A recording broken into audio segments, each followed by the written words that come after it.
o Fábio veio da natação. E eu sou uma negação. Eu tenho medo dos bichos, do mar, de pegar no meu pé. Eu tenho pânico de água, de verdade. E aí, quando a Duda começou a Os nadar, bichos eu do tenho mar medo. pegar no meu Eu tô imaginando isso também. Gente, Eu entendo ela. Eu gente, eu tenho... entendo. Não, ó, quando eu comecei a namorar com ele, aquela coisa, né? Eu já tinha 32 anos, tal, eu queria casar. Daí ele falou assim, vai ter uma travessia lá em Santos, tal. Você quer ir comigo? E eu nadava assim, lá em Brasília, tipo, minha mãe me botou pra nadar. Aí Na eu falei, piscina, vamos, piscina. Eu falei, não, vamos. E eu fiquei só pensando, cara, lá em Santos não deve ter nenhum bicho que vai agarrar no meu pé, eu vou lá nadar. E aí fui lá, não sei o que, a gente desceu, a gente tinha começado a namorar. A largada primeiro era das mulheres. E só depois largavam os homens. Aí eu fui lá, larguei o coração, 152. Aí larguei e tal. Quando eu tava chegando na boia pra fazer, porque fica umas boias, né? Pra quem não sabe da natação, fica umas boias no meio do mar pra você contornar. Sim. Eram só 750 metros, só. Aí eu fui, comecei a nadar e eu rezando. Falei, meu Deus, por favor, não deixa nenhum bicho pegar no meu pé, nenhum bicho. Quando eu fui contornar a boia, um negócio fez assim na minha perna. Tup! Aí eu falei, meu Deus! Que não era um bicho, devia ser só, sei lá. Devia ser a Devia corda Era da uma boia. corda, A era uma corda corda. da A boia. corda, podia ser um saco. Gente, podia ser qualquer coisa. Vocês não têm noção. Aí eu comecei a nadar enlouquecidamente. Adivinha o que aconteceu? Eu cheguei em Você primeiro. ganhou a prova. Você chegou em primeiro. Eu falei, eu cheguei em primeiro. Vamos lá pegar seu troféu, não sei o quê. Aí ele falou, nossa, cara, você é muito boa, né? Foi assim. Você é muito boa. O medo é maravilhoso. E foi assim que Debs, ela registrou o recorde olímpico. Em 750 metros. Mas foi assim que eu conquistei, gente.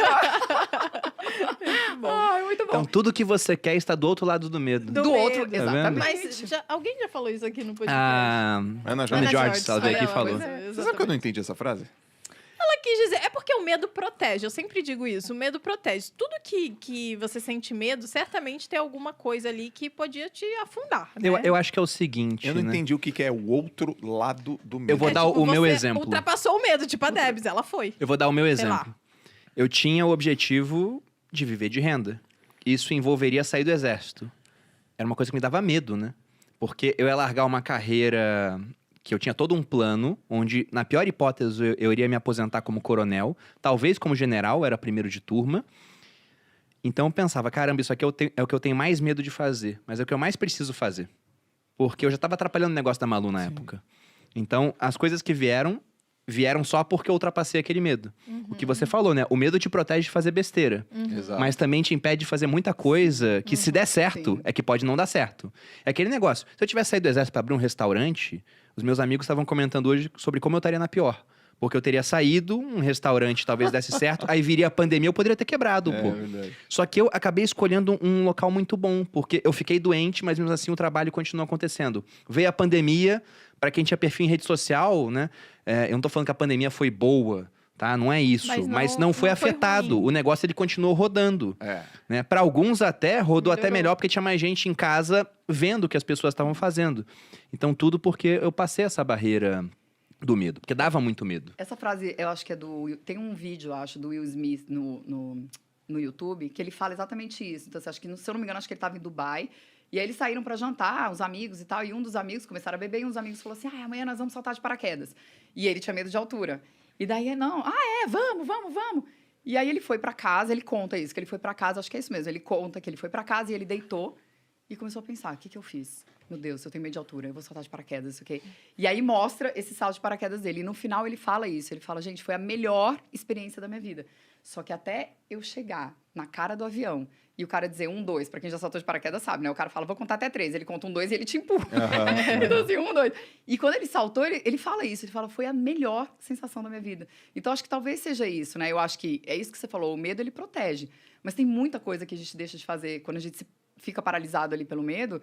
Porque, pensa, eu podia não ter casado com o Fábio se eu não tivesse feito aquela prova de 750 metros. Verdade.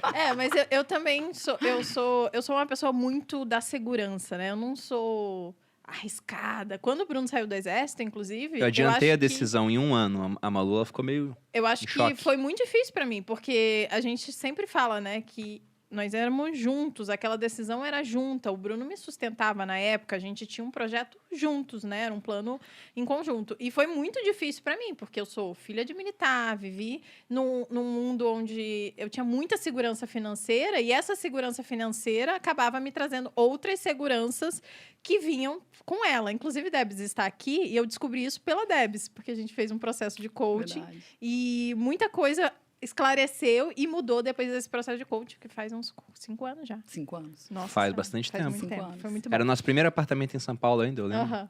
E só pra citar o autor dessa frase, né, que a Ana citou quando veio aqui no podcast, é o George...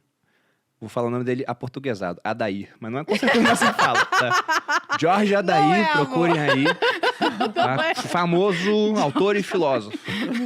Não conheço, né? Mas eu fui procurar quem era o autor. Mas eu ia citar, na verdade, um GIF do WhatsApp, porque eu realmente sou uma pessoa que tem muita... Eu prevejo os próximos passos para não ter espaço para dar merda, né? Só que merdas acontecem. Então, tem até um GIF no Instagram, no WhatsApp, que eu uso bastante. Muitas pessoas vão dizer que vai dar errado. Acreditem nelas. Acredite nelas. Então, tem isso. Nem sempre tá do outro lado do medo. Às vezes, o medo, de fato, vai te proteger de uma Sim. cagada. Exatamente, né? O corajoso morre mais cedo. Aqueles filmes de guerra lá do soldado hipercorajoso é no filme. Porque provavelmente na batalha ele acabou morrendo, né? Ou é um ou outro, 100 foram muito corajosos. Sobra um vivo, ele vira o herói. A cena do Tropa de Elite, você é um moleque, é por causa disso, né? Porque o cara é mais corajoso, ele entra lá no meio, não sei do que, do tiroteio, e aí o Capitão Nascimento cata ele e dá uns tapas na cara dele porque ele tá corajoso até demais. Pois é, não, só pensar na nossa evolução, pô. Imagina aquele animal que ele ficou fora da manada, o mamífero fora da manada. Ele era uma presa fácil para os outros predadores. É isso aí. Então, por isso que é tão fácil, é tão confortável ficar na manada. Sabe quando você fala pro pessoal, escolhe um número de 1 a 10 e o pessoal pega o do meio? É o nosso instinto de querer ficar no meio da manada. Mas até aproveitando essa questão de metas grandiosas, porque estamos aqui com pessoas que já fizeram provas, né? O Joel foi atleta a nível seleção e quer fazer o Ironman. Você já correu 10 maratonas, ou essa vai ser a 10ª? Essa vai ser a 10ª. Essa vai ser a 10ª maratona. Jesus amado. E a própria prova maratona, para quem não conhece, tem uma história muito interessante, que é de um corredor chamado Fidípedes, era um ateniense, e ele morreu após completar essa distância de 42 quilômetros e 195 metros. Eu adoro essa história. Só que isso foi o final da jornada dele, porque os persas estavam invadindo a Grécia. E aí os atenienses mandaram o Fidípedes até Esparta, que dá mais de 300 quilômetros, se eu não me engano. E você podia mandar um cara a cavalo, só que era uma região montanhosa. Então veja o quanto eles confiavam no Fidípedes. Falou, não, você vai a pé, ou não gostavam dele, né? Nada de cavalo pra você, não. Você vai a pé. Então o cara foi os 300 quilômetros até Esparta. Chegou em Esparta, os espartanos falaram, olha, a gente tá num momento de celebração religiosa, a gente só pode ir depois. Ele voltou sem a garantia de ajuda, foi pra maratona, Atenas Maratona, que era a planície da batalha, 42 quilômetros e 195 metros, lutou, acabou, eles ganharam, só que ele tinha que voltar correndo porque o combinado era, se a gente perder para os persas, destrua a cidade. Eles não poderiam usar a estrutura. Então ele correu sabendo, se eu demorar demais, talvez o pessoal pense, perdemos. Sim. Correu, chegou lá, falou, vencemos e morreu. Caceta. E aí as pessoas querem fazer a mesma coisa que ele.